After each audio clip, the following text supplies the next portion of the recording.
Zacarese. I'm the Vice President for Enterprise Risk Management and Chief Security Officer at Stony Brook University. My name is Aaron Lohman. I am a social media personality, mental health advocate, and I'm an NYPD sergeant. Aaron, thanks for being with us today. We really appreciate it. I appreciate the invite. So, today, this morning, you're going to talk about all the work that you're doing in this space, and it's really about resilience, about mental and physical well-being. Can you talk a little bit about your role with the NYPD and the unit that you're in? Sure. I'm in the NYPD's Health and Wellness section. It was a section started in 2019 after there were 10 suicides of on-duty members of the service. In response to that, they created a unit to encompass physical, mental, emotional well-being, and I'm one of the pieces of that team.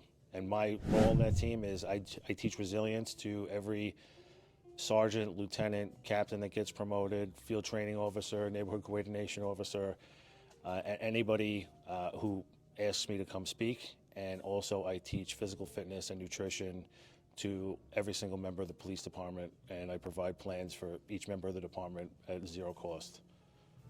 Why do you think it's so hard for first responders, and in this case particularly law enforcement professionals, to seek help? It's twofold. The first one obviously is stigma. There's a lot of stigma behind seeking help.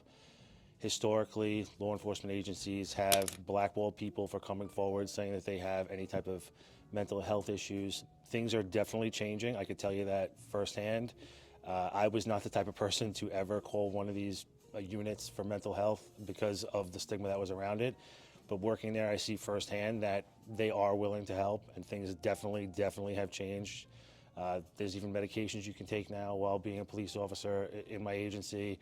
And I see agencies all around the country making those steps forward. The second half is our culture of enabling each other to not get help a little bit, and we give ourselves an out. We think that what's normal in our culture, in first responders and law enforcement, we see everybody else around us doing it, the negative coping mechanisms and how we react. We think that that's normal, and we let each other off the hook for it, as opposed to calling each other out and trying to elevate ourselves, elevate each other into being better people. So getting caught in that, that mindset of, hey, this is just normal behavior, I'm being normal, this is what people do to blow off stress. Drinking all the time is perfectly healthy.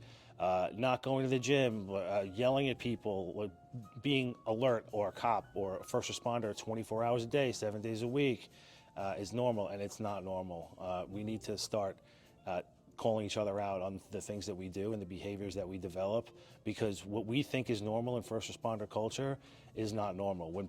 If a person that wasn't a first responder or a civilian had the same behavior patterns that first responders had, you would tell them that they had a problem. Like, we don't tell each other that. We think that it's perfectly fine, and it's not fine. That's a very interesting perspective. What advice would you give to, whether it's a large agency or a small agency that hasn't necessarily bought in or doesn't have the resources, or there's a lack of awareness? What's like a good first step? A good first step is to not penalize officers or first responders for coming forward and admitting that they have any type of issues, because it's well known and well documented that we see a lot of traumatic incidents, and sometimes these issues that we have start with those traumatic incidents that we see, where the normal person in the population sees 1/100th, 1/1000th of the traumatic incidents that we'll see throughout our career, or even 5 years. Most people experience 1 to 2 traumatic incidents throughout their lifetime, where sometimes first responders, depending on where you're working, you can see 5 a day.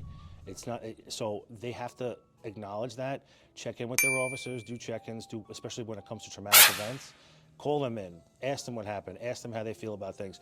Will they necessarily talk to you? Maybe not, but at least it opens that door and normalizes that comfort zone between law enforcement and seeing some type of therapist. And if law enforcement agencies are waiting, I don't understand. They need to take action now. And if you're not, I gotta ask why, because all it is hurting you in the long run. Not only you're losing officers, you're creating a bigger stigma within law enforcement, but you're hurting the community, because if cops are broken and you send them out there to police, they're just gonna be broken police, policing the community, and they're gonna have terrible interactions with the people out there. So let's talk about your social media for a minute. You know, I certainly follow you, all of your channels and pages. Thank you. And there's, you know, some people would say that maybe you're a bit edgy. Would be one word, perhaps. Can you talk a little bit about how, you know, how you've leveraged your social presence? You're definitely a bona fide influencer. My kids would say that as well. I hate that word, but So I know you do. That's why I used it. Can you just tell us about how do you leverage that, and in what ways has that really got your message, you know, to the masses? To be honest, when I first started my social media, it was just an accountability page for my own fitness and wellness journey. You know, I was at a place in the police department where the job was my whole entire life, and it became to a point where it was not that. When I got in trouble at work, like I was going to commit suicide because I didn't know what it would be like to not be a cop anymore. So I had to find a different outlet for myself. So I just started taking care of what I could control, and that was how I treated my body, what I ate, what I put in my brain, and those were things that I could control. So I started putting myself out on social media, even though at the time it was still prohibited by my agency, but I wanted to do it, and I knew what the risks were because I wanted other people in first responder community to know that there was people out there like them who were struggling, who were able to overcome and were able to do something. And to me, it was worth whatever penalty came with that. And it wound up being a blessing, because that's the whole reason that I was asked to do what I do now, is because of what I do on social media.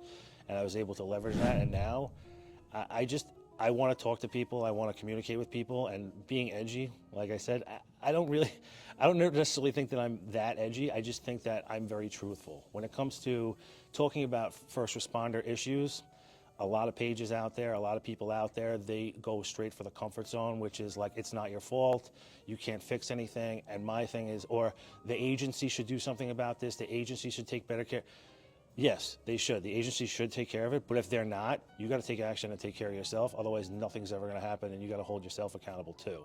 Because if you don't take those first steps, if you don't take that action, like for instance, my agency has so many resources. We have the Employee Assistance Unit, we have the Health and Wellness section, we have PAPA, we have the Chaplains Unit. We have all these resources that are available to first responders, but if you don't take that first step to actually use them on your own, and that comes from within, you're never going to get fixed. You're never going to fix yourself. You're never going to help yourself. Last question. One word to describe your mindset prior to this. Transformation, I'll call it, my words. And one word to describe where you are right now. One word to describe where I was prior was stuck. Just stuck in the same repetitive loop that a lot of us get stuck in first responder culture, is go to work, catch the bad guy. Everybody else is doing it around you. You get caught up in that peer pressure, that almost like mob mentality of everybody around you. I was stuck there, and you know, that with that came negativity. I didn't like myself. I was over 425 pounds, and I would just develop a self-destructive behavior and mindset. Now, one word to describe me is just open. Like, I'm just open to anything. I want to try new things. I want to do new things. I want to talk to as many people as possible. I want to help fix. As crazy as this sounds, I want to help fix the world. I appreciate it, Aaron. Thanks for coming out there. Thank you.